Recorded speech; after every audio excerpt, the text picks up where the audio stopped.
Hello and welcome. In this video, we are going to take a look at the concept of inheritance, and specifically, we are going to be looking at inheritance in the Java framework. Now, this video is meant to be an introduction to inheritance. You'll see that we will need quite a few videos to be able to cover this topic in depth. And instead, what I'm going to do is sort of focus on the principles behind inheritance and set up a simple project demonstrating inheritance. And what we're going to do is we're going to compare it to an existing project so that you can sort of see the benefits of inheritance in a Java project or Java solution, or for that matter, any object-oriented solution. That's important to note that the concepts that we see here in this video, while they might be implemented slightly differently in another language, essentially are universal to the concept of object-oriented programming and object-oriented design.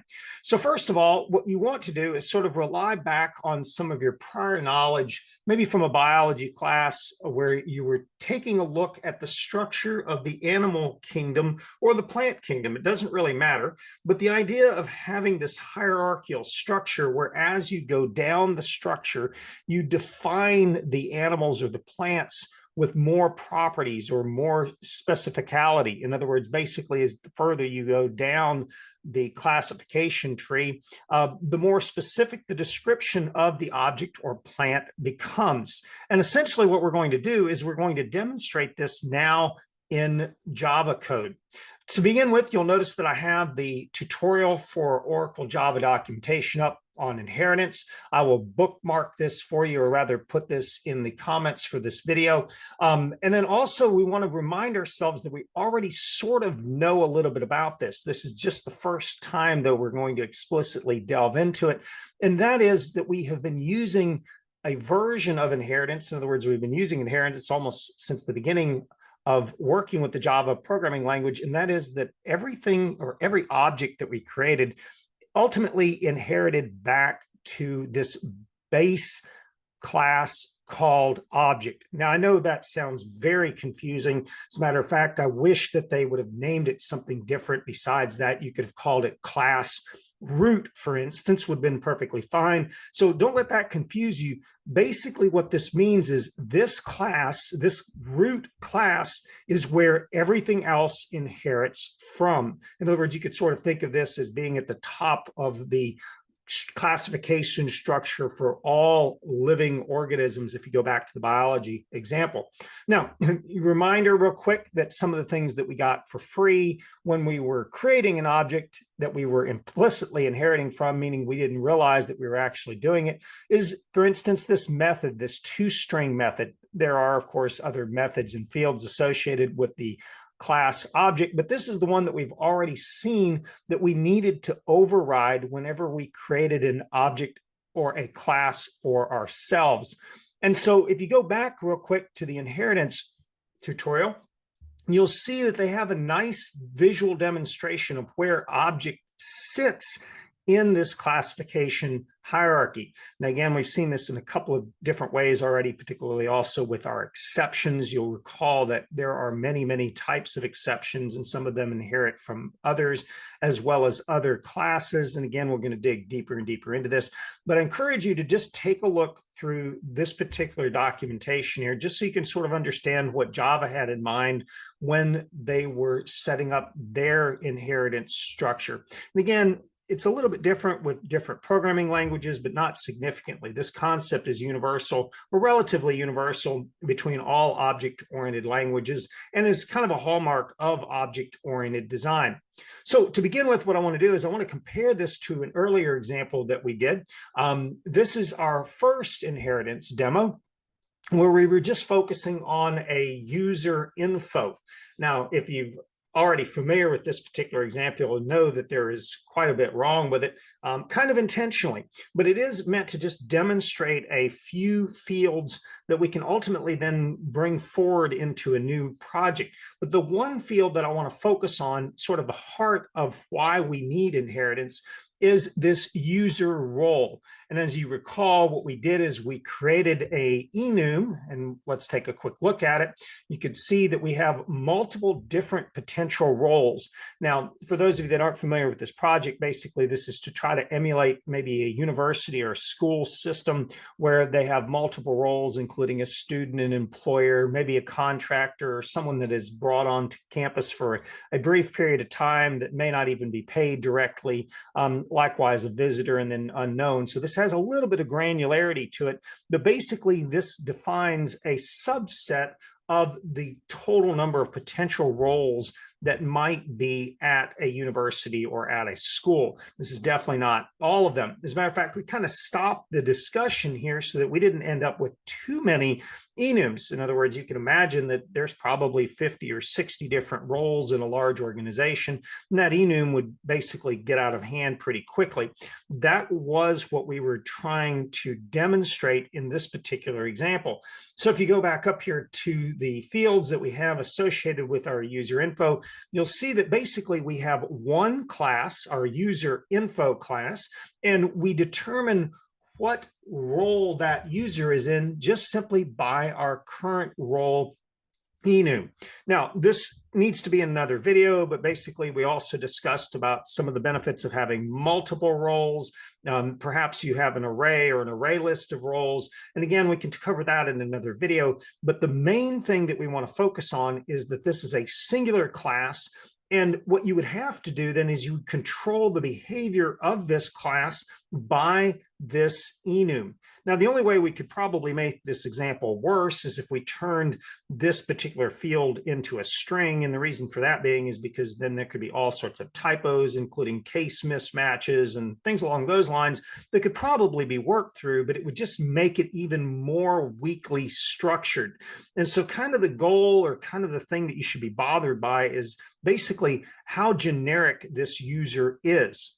Now, what we'd like to do is we'd like to create a second example now to demonstrate the concept of inheritance, taking some of these fields and then maybe adding a few additional fields that might not be in most of the roles. And so, for instance, if you come down here one more time to look at our individual user roles in this enum, basically, if you want to think about the difference between a student and an employee. Now, I'm not talking about a student that might be a TA or an assistant or something along those lines. I'm talking about a student whose only role is that of a student. And so you would probably expect them to have fields like the GPA that we would be interested in, maybe the major, and those are probably enough for us to sort of identify then that this individual user is in fact a student. Now, likewise, with the employee, we may also have some additional fields that are associated with an employee. For instance, maybe their pay rate, or perhaps the department that they work in that might not be the same as their major. Now, the advantage of this particular structure is that if you don't know much about the system, well, at least you have a starting point. But then as the system starts to evolve, this is going to become incredibly cumbersome, because you'll have to then figure out what the role is of the user to determine whether or not, for instance, they can get paid.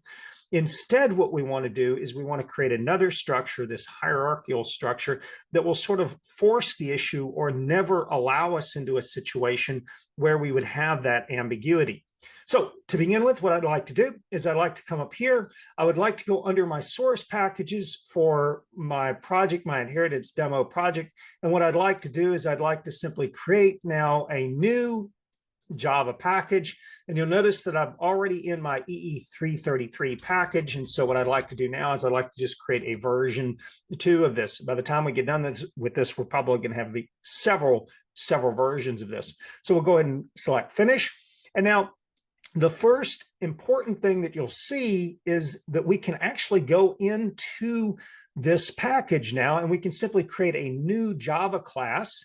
And most importantly is we can name it actually the same thing as what we have in our V1 package. And because they reside in a different location in our solution, they can in fact have the same class name. And in just a second, or rather in a later video, we'll actually see how we can access these separately. But we'll go ahead and select finish here. We'll get our generic class here. And we'll start off by decorating this with some fields that logically make sense. Now, I'm going to leave the public portion alone for right now. I'm not going to make any changes to the type of class. We'll again cover this in a later video. But what we want to do is we want to think quickly about what is the description, or what describes a user info. And again, we're going to keep this one pretty simple. We'll start off with much the same as what we already have. We'll have a private java.lang.string of an ID. And again, you could argue that that's probably not a great data type for an ID, but again, that's not really our point here. And we'll start off with a private java.lang.string full name. And probably the other additional field that makes sense here would be a private java.lang.string of an email address. And again, if you're feeling comfortable enough, you don't technically have to use the java.lang portion of it. That just helps you sort of understand this hierarchical nature of the Java framework, or for that matter, any other framework. Now, what we want to do is we want to think about any other fields that might be essentially ubiquitous to all different types of users in the system. In other words, things that you would want to know perhaps about every single one of your users. And the first one that comes to mind is this private java.lang.string address. Now, in a later video, we'll actually change this also to a different type. But for right now, we're just going to assume that this actually contains the street, city, state, zip, and all the information that would ultimately be probably broken down into multiple lines. So I recognize right now that this is probably not the best idea here. But for right now, we'll leave this as a java.lang.string. Now, we can add more fields to decorate this object, but that's probably enough for right now. Instead, what we want to do is we want to go ahead and start by creating our getters and setters. So if you recall correctly, you right click here, you go to refactor, and you'll go to encapsulate fields. And again, what we'll do is we'll just simply let NetBeans do this for us. We've discussed in an earlier video about why there are some other options, but for right now, what we're going to do is just go ahead and get started. We'll start by selecting all, and then remember that we probably don't want the ability to change the ID after we have created the object. So we'll go ahead and refactor here. So again, now we have all of our getters and setters. And probably about the only other thing that we want to do is to go ahead and consider what one of our constructors would look like. And again, we're not focusing solely on the constructors in this video, so let's just go ahead and create one of them.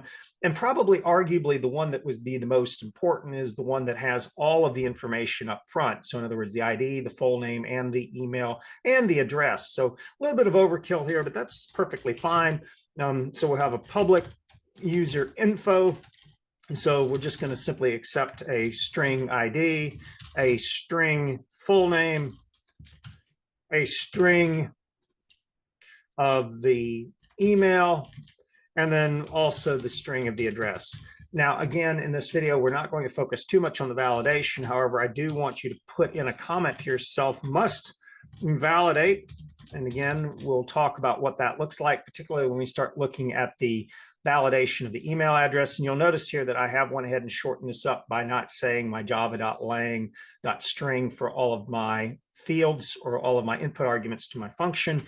And after you've done your validation, then we have our this.id equal to ID, this.fullname equal to full name, this.email equal to email,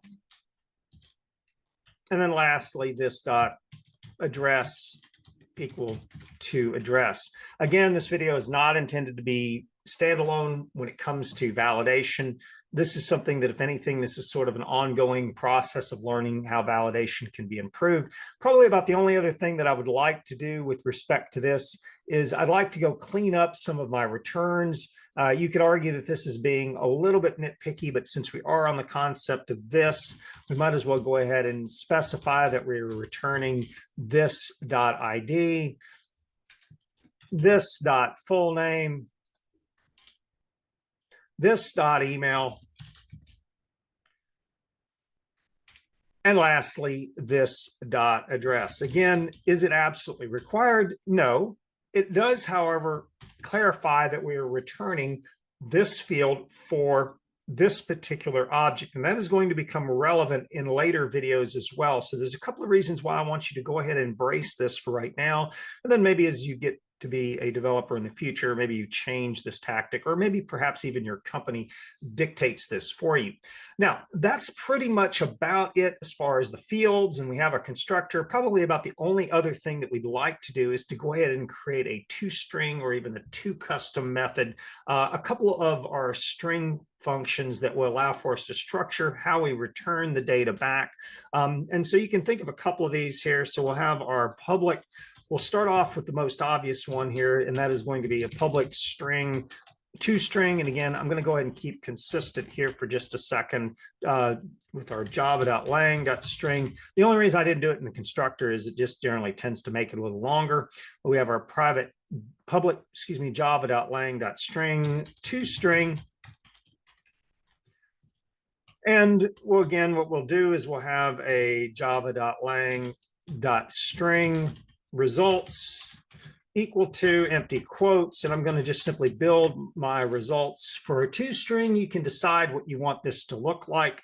We'll play around with this a little bit later on, but for right now, let's just go ahead and do our fields. So we'll have our ID followed by this.id, and again, arguably a new line or some other delimiter here. So we'll go ahead and add the new line. Pretty much standard stuff. As a matter of fact, I'm going to get a little lazy here. I'm going to go ahead and copy and paste this a few times, and then we're going to go ahead and return our results. And again, take a second to clean this up. So we want our ID, we want our full name, we want the email, and then ultimately we want the address. And again, what we want to do is just simply change our fields here. So this is then this.fullname, this.email, and then lastly, this .address. Now, remember, this is all tied to a user info. This last new line is, again, completely optional here. So we'll just mention this, that this could be considered optional. So optional new line. And that's pretty much about all we need. Now, you'll notice here that it's actually prompting us to add the override annotation. And why is that? Well, that is because it is inheriting the toString from the class object. In other words, this root class. And so you can see that right here. There's your toString method. That's explicitly what we're trying to override. Now, other than that, we could take just a second to add another public java.lang.string. And let's just go ahead and add a toCSV method, something that isn't explicitly inherited from our parent. And again, you can take just a second to construct this. This is going to be, again, a java.lang.string results equal to empty quotes, return the results. And I am going to take just a second to go ahead and construct this one or put this one together for us. So results are going to be equal to, and we're just going to do this all in one line. So it's going to be this.id followed by a comma. Don't forget your plus sign there, because otherwise you'll be chasing errors. And then we have this dot full name followed by another comma, this dot email, and then lastly this dot address. And right now, again, we've got lots of problems in this, lots of things that we could reconsider. And here, though, that we should have now our results. So I'm not really sure why NetBeans is still warning me about this. All right, I must be missing something. If you're following along in the video, either this is NetBeans lagging behind a little bit, or I am missing something. Let's just go ahead and take a second to go ahead and build this at this point, just to make sure that we don't have any issues. We should see this particular one now working Again, I'm not sure if this is NetBeans lagging behind a little bit on the parsing. There seems to be a little bit of a delay here. There we go. All right, so I'm not going to worry too much about that unless I've got a typo here that I'm missing. Everything looks fine. All right, so we'll ignore that for now. Again, as you know, I do these videos live. I don't go back through and edit out anything. So any mistakes that I make in the videos, if you're following along with me, you're probably going, no, please don't do that. Again, I'm not going to change my video style because I think it's helpful for y'all to see my mistakes. I kind of do this without any script behind the scenes. I don't have any pieces of paper or anything laying around here that give me notes. I just kind of go with this along with this in the flow of the code. And again, so there could be some possibilities for some mistakes. Now, back to the project though. And so what we want to do is we want to demonstrate our inheritance by simply creating a new Java class. And this time around, we want to focus on one of the subclasses. In other words, something that inherits from the user info, but has some additional fields that sort of make it a little more specific. And so to start off with, we're going to focus on the student info. You'll notice that it sits also in the EE333.v2 package. We'll go ahead and select finish. We'll clean up the Java template here. And then what we're going to do is we're going to focus on the ability to extend the user info class. And what that means is that we're going to be creating a subclass from the user info, and hence we're going to be extending the functionality, extending that class. And so what we do is we select the extends keyword, and then we can specify which class we are in fact trying to extend. And in this case, I am going to be explicit about using the full package path. So I'm going to do EE333.v2.userinfo. And by doing so, basically what this does is this says that I'm going to use all of the features, all of the methods, all of the properties associated with the user info, then I'm going to add something more specific on top of it. So again, going back to your biological example, the taxonomic approach to the hierarchy of animals or plants, any of the other living organisms. And the idea is that as you go further down that taxonomy tree, you get a little bit more specific. In order to get a little more specific, you have to provide more details. Now, the first thing you'll notice is that you're getting a message here, an error message. And it says that constructor user info and class user info cannot be applied to given types. Now, I know that sounds like a terribly confusing message, but basically what that's saying is that you don't have a constructor in this class that can be used to create something from the parent.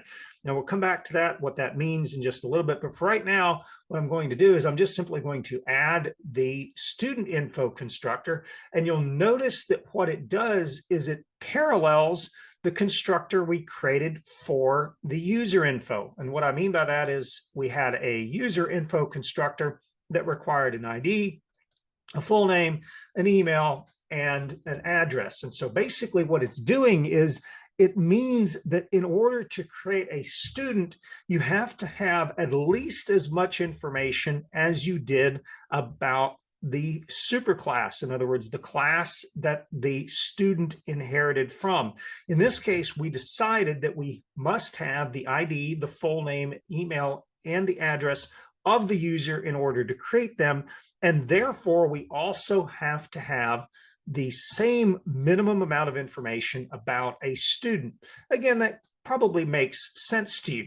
Now, we'll come back to the constructor. So if that's a little confusing for you, don't worry. We'll have plenty of time to cover that in a later video. Instead, what I want to do is I want to focus now on what makes a student specific. In other words, why is a student different from a regular user? And we'll do this by simply starting off with some of the fields, some of the descriptors that describe a student better than a user. And again, what we'll do is we'll keep it simple. We'll focus on a java.lang.string. Again, you could justify using different types here, but we'll go ahead and have a java.lang.string, and we're going to call this a major. And we'll also have a private, and we could do this as an int, as a double, or a java.lang.double. of course, spelled correctly. And we'll have this then as our GPA. Again, you could make some arguments about whether you would do this as an object or a primitive. That isn't really what we're too worried about here. But then what this does, if we come over here to the student info and we go to refactor and we go to encapsulate fields, you now have fields only for the student info class that you can then select. You can select refactor. And what we'll do is we'll move this around a little bit. Again, it's a generally good programming syntax-wise to put the constructors together and all your fields together. And again, some of this might be dictated with where you are professionally, but we'll clean these up and you'll see that we can return this dot major. So again, we're going to stick with this approach that we saw in the earlier class, this dot GPA. And then what we would want to do is we'd want to add one more constructor here. So we have a public student info, and we'd still provide the ID. We'd still provide the full name. Again, I'm not using the full package path here just for brevity. String email, string address. And now what we want to do is also provide the major as well as a double of the GPA. And then what we would do is, let's see here where our mistake is. All right, I saw the message. All right, well, I'm not seeing real quick. I must have a typo in here. Well, so what we'll do is we'll start off by calling super and the full name, email, and the address, and then the specifics that we have passed to this constructor. In other words, the major and the GPA will then be handled in the constructor for the student info. And again, we'll cover this later on. I'm not terribly sure why I was getting that error there. It didn't appear to even provide me any suggestions.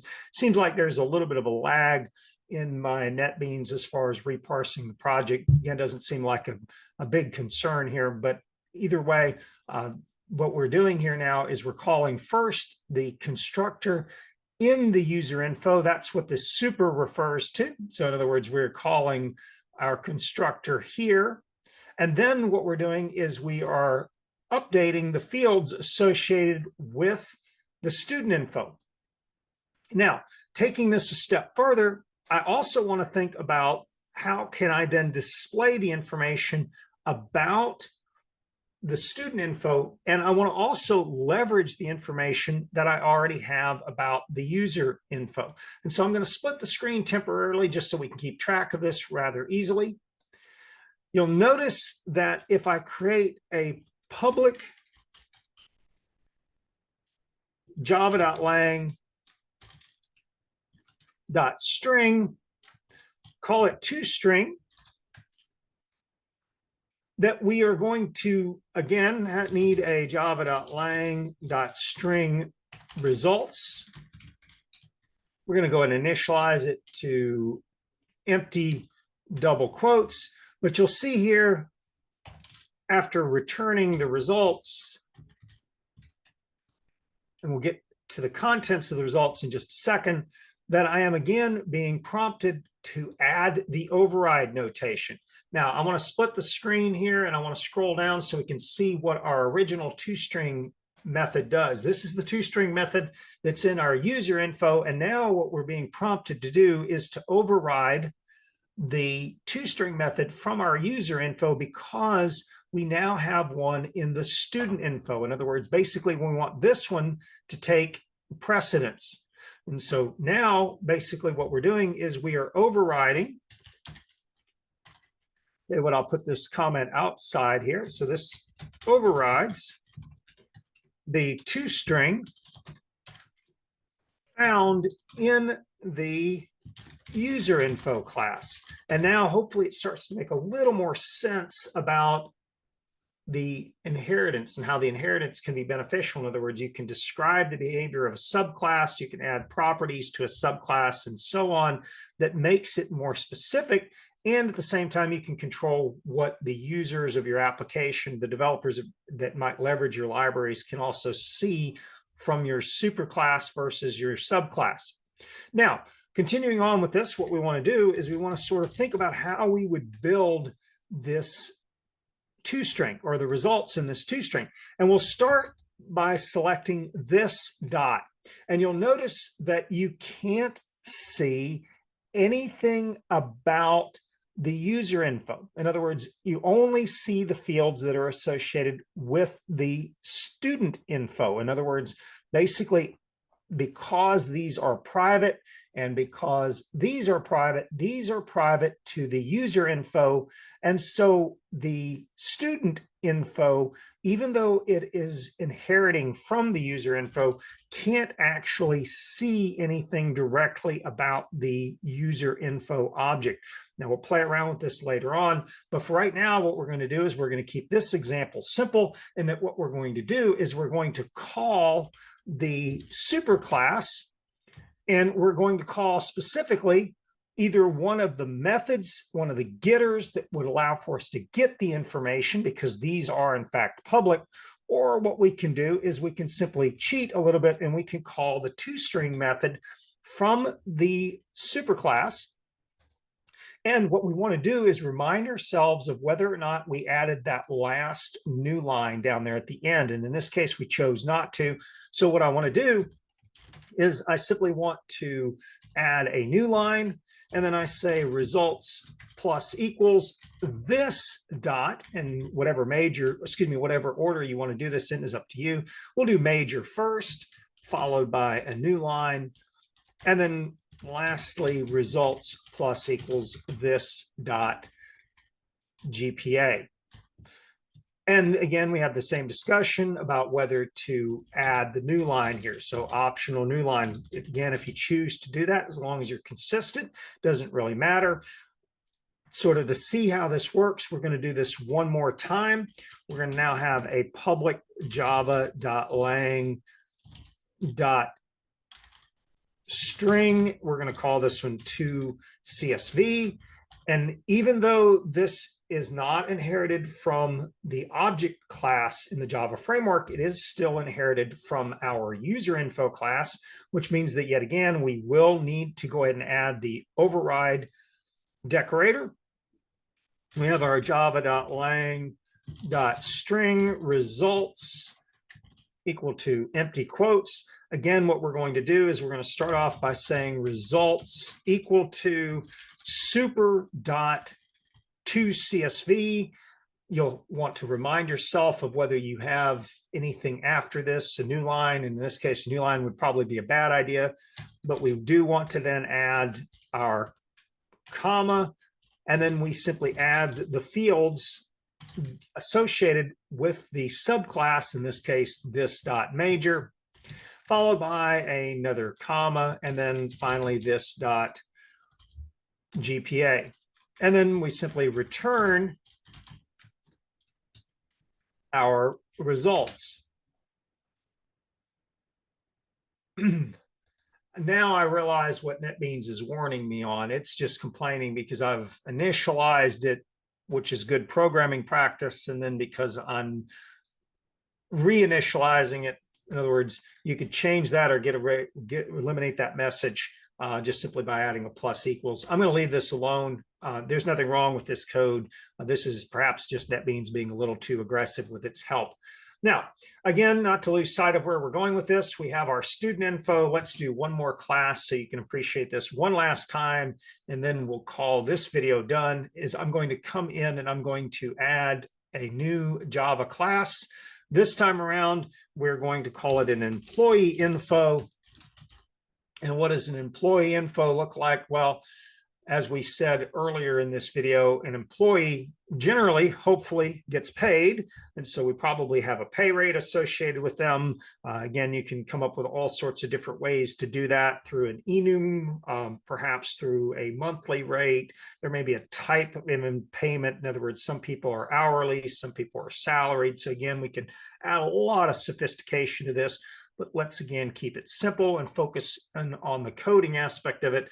And so the first thing that we want to do is we want it to extend our EE333.v2. And you'll see that I could technically extend an employee from a student, which probably wouldn't make a lot of sense. So logically, I want to extend the employee from the user info. And you're going to get the same warning again that says that in order to create an employee, basically you have to have all the information about a user, which we do agree with currently. Again, we'll come up with a better way of going about doing this later. And then what we'll do is we'll think about what makes an employee unique to a user. And so we'll start off. We said the private, let's just assume right now that we're going to be doing an integer for a salary. That seems pretty reasonable. And again, whether you use a primitive or an object doesn't really matter too much to me. So we'll start off for a little bit of variety here. We'll do a private int salary. And then we'll follow this up with one more private java.lang.string of a department. Department would technically be different than a major, although it may, or you may argue that it's similar. Just a minor little detail there is that technically a department can have multiple majors. Again, some departments may not even have a major. So we would, again, for the purpose of this system, probably have those as different fields. And again, the order in which you do this doesn't really matter. We'll do the department first. And then we want to create our constructor here. So we have our constructor for our employee info, string ID, string full name, string email, string address, string department, spelled correctly, of course, and then lastly, an int for a salary. Now, again, none of this prevents us from setting these fields later, okay? We're just simply going to set them all in the constructor. You have control over what your constructor looks like. In this case, though, we're going to simply pass the information that makes the user info first to the user info constructor. So we have ID, full name, email, and our address. And then we focus in on what makes the specifics of an employee, this.department equal to department, and this.salary equal to salary. And again, you can see there's lots of stuff that I need to do here. In other words, I need to do additional validation.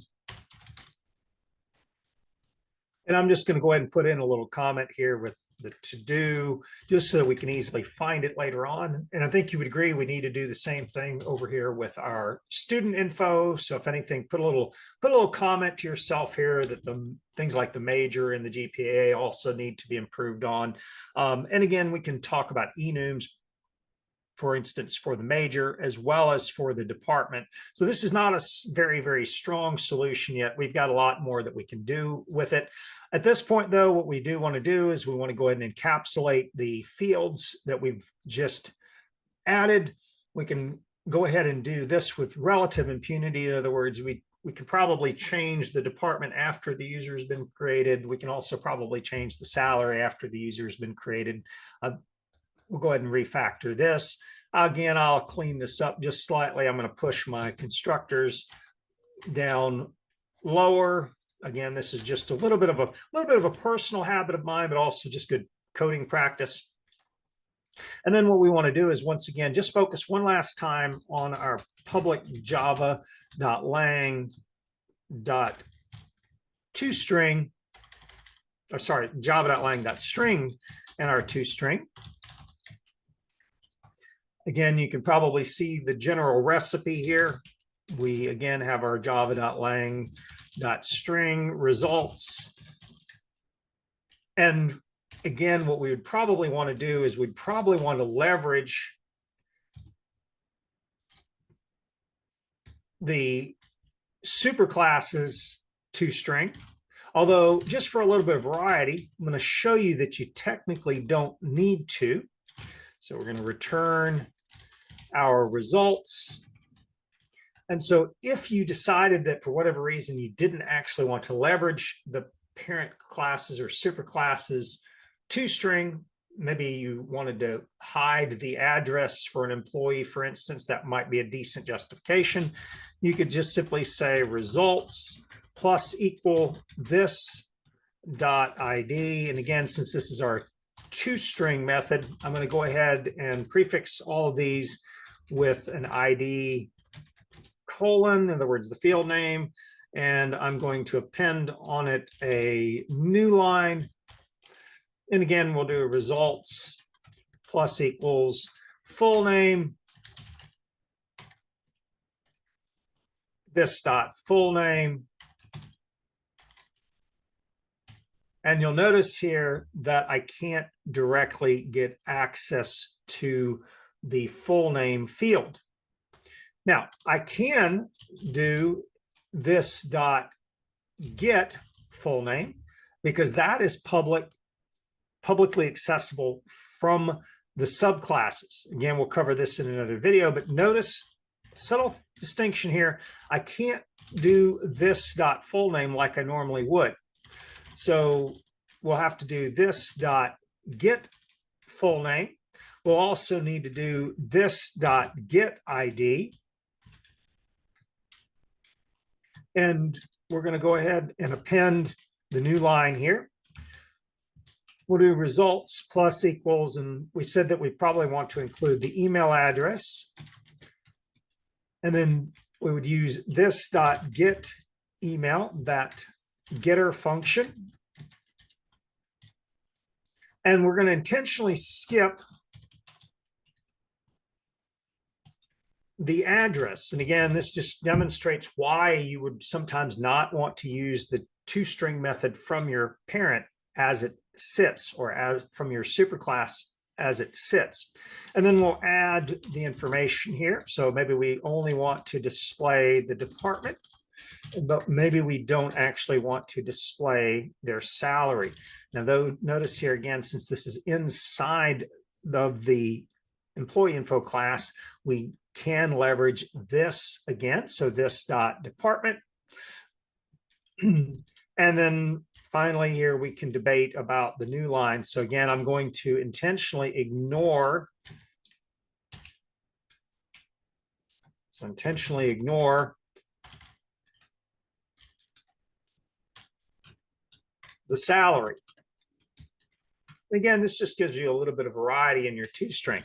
Now, likely for the last step here for our public java.lang.string of our toCSV, here we'll probably go back to our original approach of leveraging the superclasses toCSV method. So we'll start off by initializing the results, returning the results.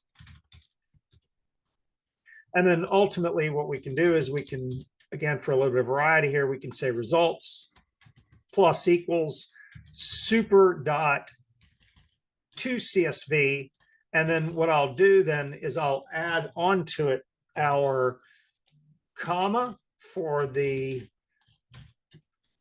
first field of our current class. In other words, the this dot department. We'll do another comma and then this dot salary. And again, this case, we'll assume that for whatever reason, we actually do want to have the salary as well as all the fields from the superclass. And again, the last thing that we'd want to do is go ahead and decorate this with your @ override. And at this point, we're pretty much done with this project. So hopefully you can see, perhaps not with this project, at least for this video rather, you can see how you would leverage a parent class or a superclass user info to create the employee and student info classes. Hopefully you found this video useful. In a later video, we'll actually demonstrate how these are going to be created and leveraged. But for right now, though, focus on the structure. I want you to think a little bit about what makes an employee unique, what makes a student unique, and we'll work on implementing that then in a later video. As always, if you have any questions, comments, or concerns, don't hesitate to reach out to me, and thank you for watching.